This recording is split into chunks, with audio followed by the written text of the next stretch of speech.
Hello everyone, అందరూ ఎలా ఉన్నారు? నా పేరు Srikar. Welcome back to grow Telugu. మీకు ఒక ఇంపార్టెంట్ మ్యాటర్ చెప్తాను, వింటారా? లైఫ్లో చేంజ్ అనేది పర్మనెంట్ అండి. అది మనకి రియల్ లైఫ్లో కావచ్చు, లేదంటే స్టాక్ మార్కెట్లో కావచ్చు, ఎక్కడైనా చేంజ్ అనేది పర్మనెంట్. చేంజ్ అనేది వస్తూ ఉంటుంది అండ్ దాన్ని మనం అడాప్ట్ చేసుకుంటూ ఉండాలి. ఆ చేంజ్ అనేది మనకి మార్కెట్ సెంటిమెంట్స్లో అవ్వచ్చు, సెక్టార్స్లో రావచ్చు, లేదంటే ఇన్వెస్టర్స్ ఉంటారు కదా, వాళ్ళ స్ట్రాటజీలో కూడా రావచ్చు. బట్ ఇక్కడ ఒక చిన్న ట్రిక్ చెప్తాను. అందరూ మిస్ అయ్యే స్ట్రాటజీ ఏంటంటే, మనకి ఎఫ్ఐఐస్ అలాగే డిఐఎస్ ఉంటారు కదా, వాళ్ళ మనీని ఎక్కడెక్కడికి డీవియేట్ చేస్తున్నారో అది తెలుసుకోవడం అనేది చాలా ఇంపార్టెంట్. ఎందుకంటే పెద్దవాళ్ళు వాళ్ళ మనీని ఎక్కడ సేఫ్గా ఉంటుందో అక్కడికే కదా ట్రాన్స్ఫర్ చేసుకుంటారు. సో లాస్ట్ క్వార్టర్లో ఎఫ్ఐఐస్ అలాగే డిఐఎస్ వాళ్ళ మనీని ఎక్కడెక్కడికి తీసుకెళ్లారో ఆ టాప్ 3 కంపెనీస్ గురించి ఈరోజు వీడియోలో అయితే మనం చూసుకుందాం.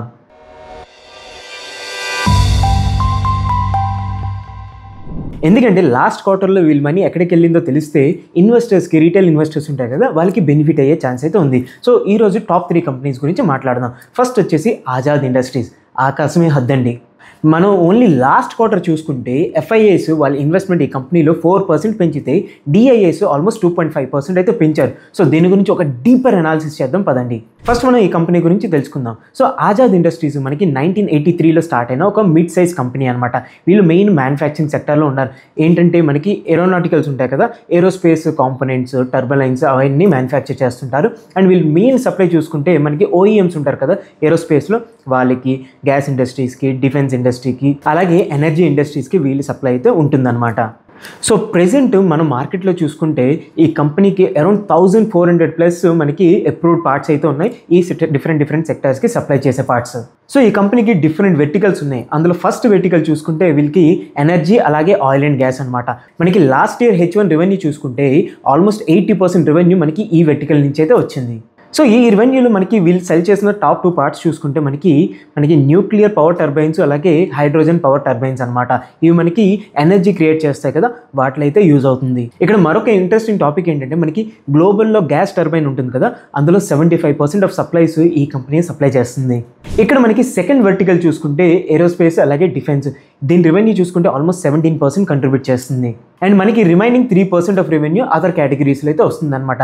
వీళ్ళ యొక్క ఇంపార్టెంట్ క్లయింట్ బేస్ చూసుకుంటే సీమెన్స్ ఎనర్జీ, మిట్సుబిషి అలాగే జనరల్ ఎలక్ట్రానిక్స్. సో ఇప్పుడు దాకా వెర్టికల్స్ ప్రకారం రెవెన్యూ చూసుకున్నాం కదా, వీళ్ళ రెవెన్యూలో 87% ఆఫ్ రెవెన్యూ ఎక్స్పోర్ట్లోనే వస్తుంది. అంటే గ్లోబల్ ఎక్స్పోర్ట్స్ వీళ్ళకి ఎంత స్ట్రాంగ్ ఉందో మీరు అర్థం చేసుకోవచ్చు. అండ్ ఇందులో ఇంకో ట్విస్ట్ ఏంటంటే, ఈ ఎక్స్పోర్ట్స్లో 50% ఆఫ్ రెవెన్యూ మనకి యూఎస్ఏ అలాగే జపాన్ నుంచి అయితే వస్తుంది. సో ఈ కంపెనీ అనాలిసిస్లో ఇంపార్టెంట్ పార్ట్లోకి వెళ్ళిపోదాం. అదే ఫైనాన్షియల్ పర్ఫార్మెన్స్. మనకి Q3 అదే FY25 Q3 పర్ఫార్మెన్స్ చూసుకుంటే ఇయర్ ఆన్ ఇయర్ గ్రోత్ చూసుకుంటే అరౌండ్ 35% అయితే గ్రోత్ అయింది. అండ్ ఈ గ్రోత్కి మేజర్ డ్రైవర్ ఏంటంటే డిఫెన్స్ సెక్టర్ అండి. లాస్ట్ ఇయర్ చూసుకుంటే అరౌండ్ 8.6% ఉంటే ఈ ఇయర్ అది ఏకంగా 17% అయిపోయింది మనకి ఈ గ్రోత్లో. అంటే మనకి ఆల్మోస్ట్ 1 ఇయర్లో 2.6% గ్రోత్ అయితే మనకి ఈ డిఫెన్స్ సెక్టర్లో ఈ కంపెనీకి అయితే వచ్చింది. అండ్ ఈ గ్రోత్ రావడానికి మేజర్ రీజన్స్ చూసుకుంటే వీళ్ళు కెపాసిటీ అనేది పెంచారు. అలాగే గ్లోబల్లీ దీని యొక్క డిమాండ్ కూడా చాలా బాగా పెరిగింది. అండ్ డిమాండ్ తగ్గట్టుగా వీళ్ళు సప్లై చేయగలిగారు. అలానే ఈ కంపెనీ యొక్క ఆపరేటింగ్ మార్జిన్స్ చూసుకుంటే లాస్ట్ 2 ఇయర్స్లో ఆల్మోస్ట్ 7% అయితే పెరిగింది. అండ్ దీని గురించి డీటెయిల్స్ మీకు స్క్రీన్ మీద కనబడుతుంది, మీరు చూడొచ్చు. సో ఇక్కడ మీరు చూసుకుంటే మనకి డిసెంబర్ 2022, డిసెంబర్ 2023 అలాగే డిసెంబర్ 2024 యొక్క డేటా అయితే ఉంది. ఇక్కడ మీరు సేల్స్ చూసుకుంటే ఆల్మోస్ట్ 37% పెరిగితే మీకు ఆపరేటింగ్ ప్రాఫిట్ 23% పెరిగింది. అలాగే నెట్ ప్రాఫిట్ ఆల్మోస్ట్ 41.18% అయితే పెరిగింది.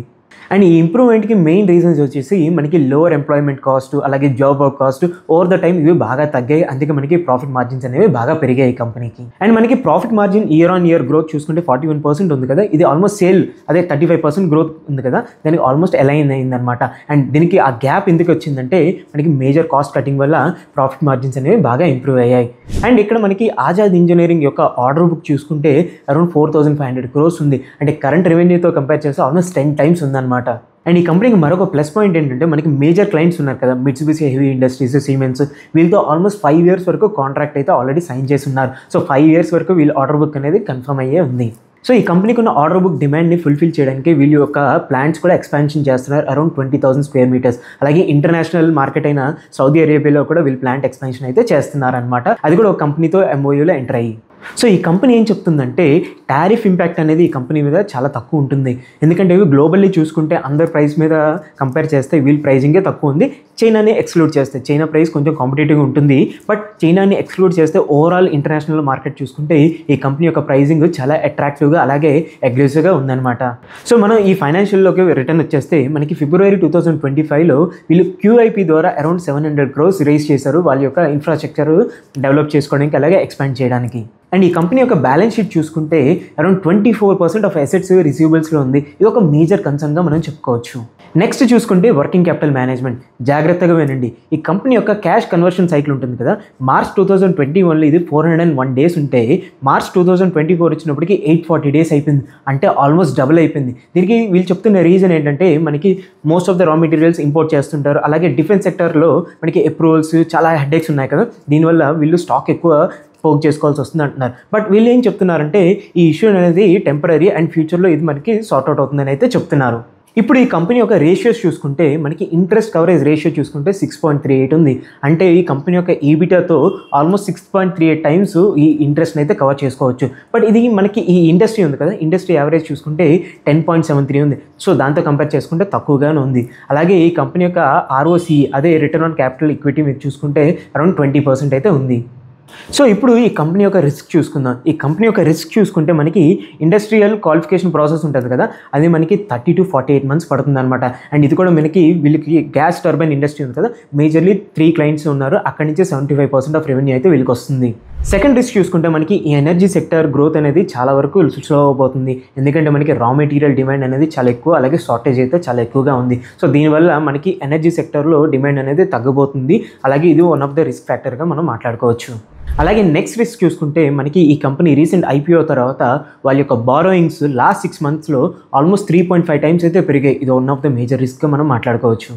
అండ్ లాస్ట్లీ ఈ కంపెనీ యొక్క ప్రాఫిట్ టు సేల్ రేషియో చూసుకుంటే అరౌండ్ 27.3 ఉంది. అదే మనకి ఈ మార్కెట్ మీడియం చూసుకుంటే అరౌండ్ 10 ఉంది. సో ఇది ఒక one of the risky factor అని మనం చెప్పుకోవచ్చు, ఎందుకంటే హైయర్ వాల్యుయేషన్ ఉందని మనం అయితే చెప్పుకోవచ్చు. సో అదండి ఈరోజు టాపిక్లో ఫస్ట్ కంపెనీ గురించి. ఇప్పుడు సెకండ్ కంపెనీ గురించి మాట్లాడుకుందాం. అదే అదానీ విల్మర్ అగ్రి బిజినెస్. మనకి DIS యొక్క ఇన్వెస్ట్మెంట్ లాస్ట్ 3 monthsలో చూసుకుంటే అరౌండ్ 9% పెరిగితే FIAs ఉంటాయి కదా, వాళ్ళ యొక్క ఇన్వెస్ట్మెంట్ ఆల్మోస్ట్ 3% పెరిగింది లాస్ట్ 3 monthsలో. ఈ కంపెనీ మనకి 1999లో ఎస్టాబ్లిష్ అయింది. అండ్ వీళ్ళ యొక్క బిజినెస్ మనకి 3 different సెక్టార్స్లో ఉంది. ఎడిబుల్ ఆయిల్స్, ఫుడ్ ప్రొడక్ట్స్, అలాగే ఎసెన్షియల్ FMCG ప్రొడక్ట్స్ ఉన్నాయి కదా, వాటిలో ఉందన్నమాట. సో దీని గురించి మనం డీప్ డైవ్ అనాలిసిస్ అయితే ఇప్పుడు చేద్దాం. సో ఇప్పుడు మనం ఈ కంపెనీ యొక్క బిజినెస్ సెగ్మెంట్స్ చూసుకుంటే అందులో ప్రైమరీ సెగ్మెంట్ చూసుకుంటే ఎడిబుల్ ఆయిల్స్ అనమాట. మనకి మార్కెట్లో ఉన్న ఫేమస్ బ్రాండ్స్ కింగ్ అలాగే ఫార్చ్యూన్ ఉంది కదా, అది ఇందులో భాగమే అనమాట. అండ్ ఈ ఒక్క సెగ్మెంట్ వీళ్ళకి ఆల్మోస్ట్ 78% రెవెన్యూ అయితే తీసుకొస్తుంది. అండ్ ఇందులో వీళ్ళు ఏం అమ్ముతారంటే groundnut oil, sunflower oil, అలాగే మస్టర్డ్ ఆయిల్ లాంటివి అయితే అమ్ముతూ ఉంటారు. అండ్ సెకండ్ సెగ్మెంట్ చూసుకుంటే ఇండస్ట్రీ ఎసెన్షియల్స్. ఇది మనకి ఆల్మోస్ట్ 12% రెవెన్యూ అయితే కంట్రిబ్యూట్ చేస్తుంది. ఇందులో వీళ్ళు ఏం సప్లై చేస్తుంటారంటే ఓలో కెమికల్స్ అలాగే పర్సనల్ కేర్ ఇన్పుట్స్ అయితే వీళ్ళు సప్లై చేస్తూ ఉంటారు.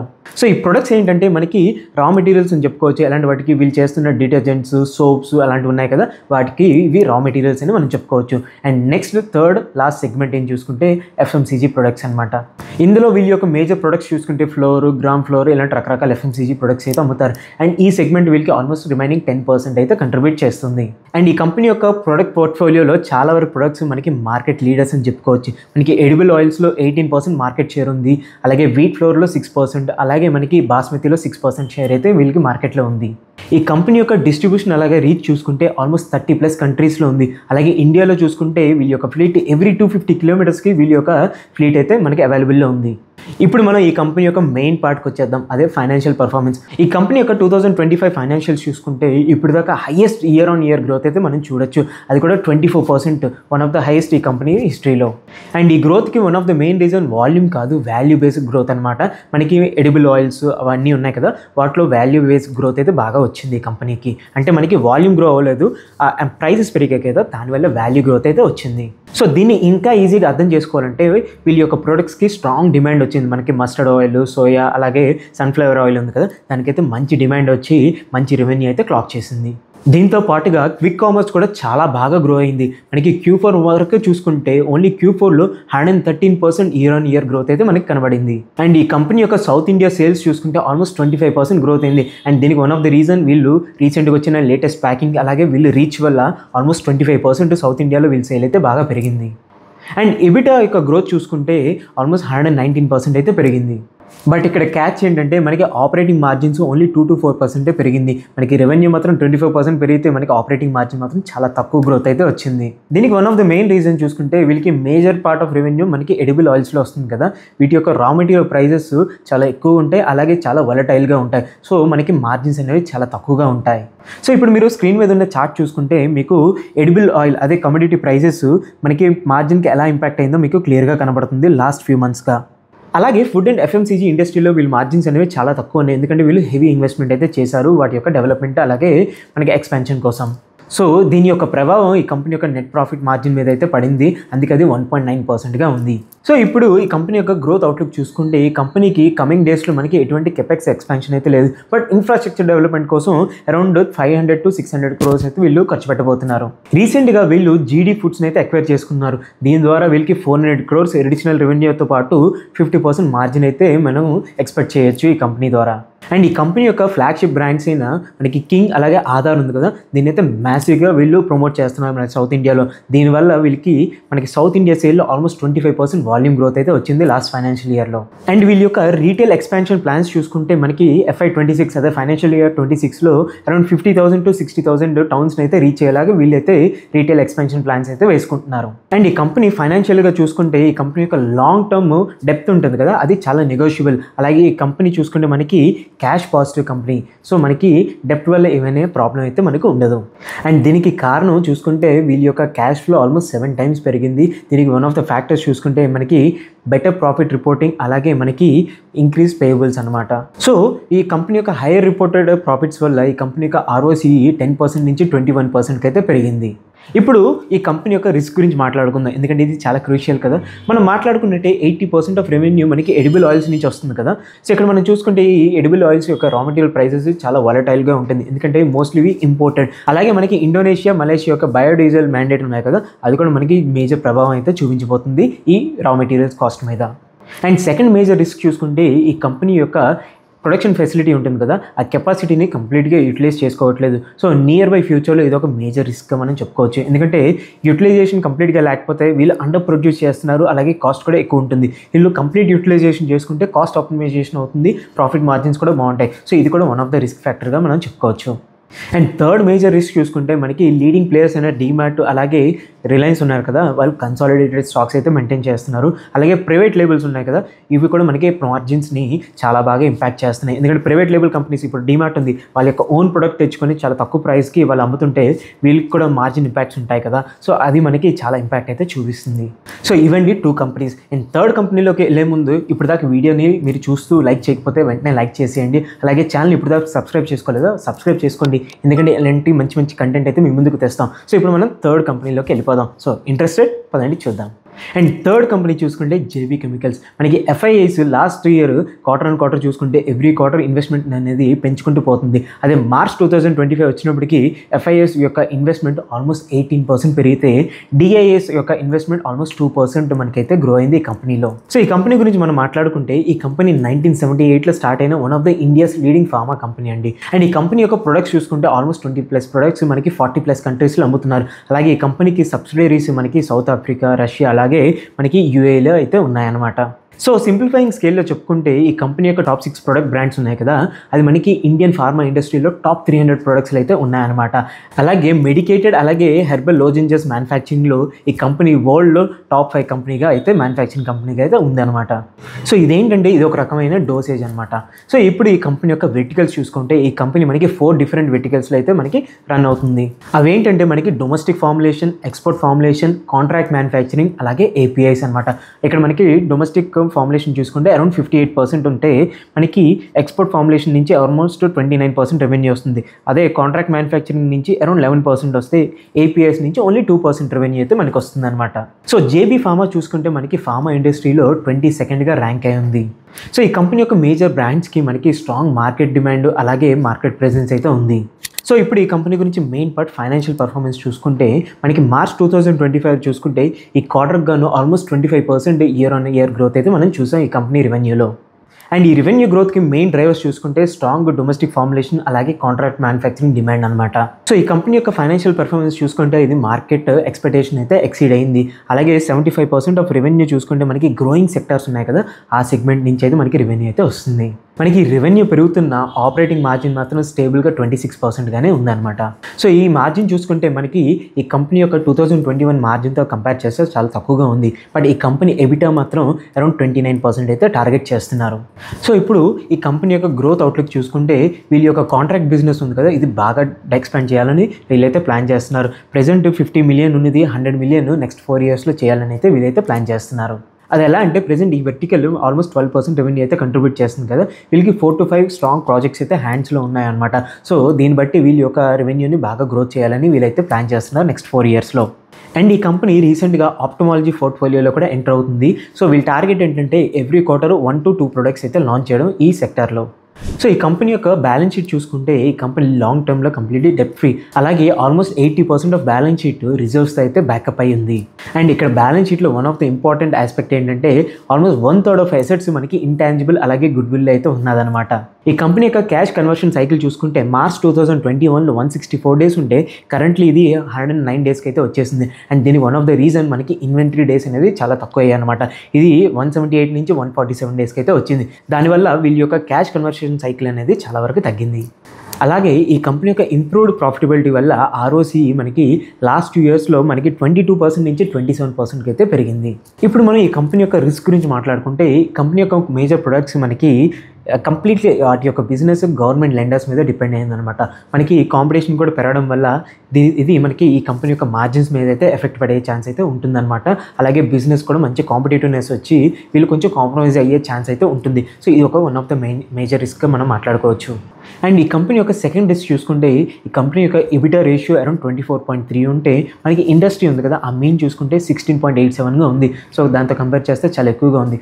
దీనివల్ల ఎక్స్పెక్టేషన్ ఎర్నింగ్ మిస్ అయ్యే ఛాన్స్ అయితే ఉంటుందన్నమాట. సో ఫ్రెండ్స్, ఇవండి ఈ 3 కంపెనీస్లో ఎఫ్ఐఎస్ అలాగే డిఐఎస్ లాస్ట్ క్వార్టర్లో మనకి వాళ్ళ యొక్క ఇన్వెస్ట్మెంట్స్ అయితే పెంచాయి. అండ్ ఈ వీడియో ఎండ్ చేసే ముందు ఒక చిన్న టాపిక్ ఏంటంటే ఈ వీడియో ఓన్లీ మనం ఎడ్యుకేషన్ పర్పస్ కోసమే చేసామన్నమాట. మీకు ఒక నాలెడ్జ్ ఇవ్వడానికి అలాగే మీకు ఒక ఇన్ఫర్మేషన్ ఇవ్వడానికి. బట్ మీకు ఎటువంటి ఫైనాన్షియల్ అడ్వైస్ అయితే ఇవ్వట్లేదు. మీరు ఏమైనా ఇన్వెస్ట్మెంట్స్ ఏమైనా చేయాలనుకుంటే మీరు మీ ప్రాపర్ అనాలిసిస్ చేయండి. అలాగే మీ ఫైనాన్షియల్ అడ్వైజర్ని కన్సల్ట్ చేసి ఇన్వెస్ట్ చేయండి. ఇది ఓన్లీ ఎడ్యుకేషనల్ పర్పస్ కోసం మాత్రం చేసిన వీడియో అనమాట. అండ్ ఈ వీడియో మీకు ఇన్ఫర్మేటివ్ అలాగే నచ్చినట్టయితే లైక్ చేయండి, షేర్ చేయండి. అలాగే ఛానల్ ఇప్పుడు దాకా సబ్స్క్రైబ్ చేసుకోకపోతే వెంటనే సబ్స్క్రైబ్ చేసుకోండి. ఇలాంటి మరిన్ని ఇంట్రెస్టింగ్ వీడియోస్తో మళ్ళీ మీ ముందుకు వస్తాం. Until then this is Srikar signing of.